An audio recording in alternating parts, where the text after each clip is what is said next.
जे मा समले जुहार आजिर भिडियो रे देखमा आमे कॉफी कलर करवाटा और फूल गमला कलर करवाटा केनदा डिजाइन डिजाइन कलर करा होची एटा देखो केते भल लागुची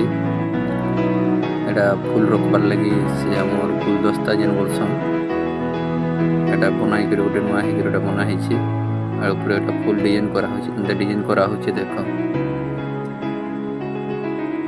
हमर चैनल के जे भी सब्सक्राइब नि करवा टिके करि दबो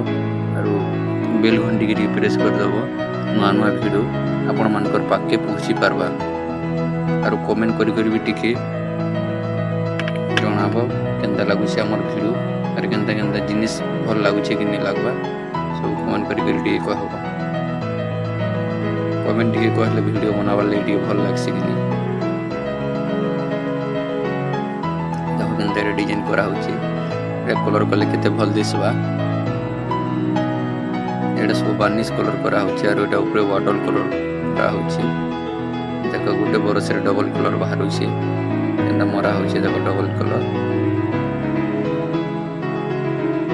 देखबार लागि एते पूरा भल दिसि गमला ये आजि पहले सकालो एटा जुड़े बिकनु आ राति फेर तिला जे करा होछि कॉफी माने पूरा बड़े बड़े एटा कॉफी ये पूरा बड़ कॉफी 1.5 लाख तक भरसे 5,200 टका गला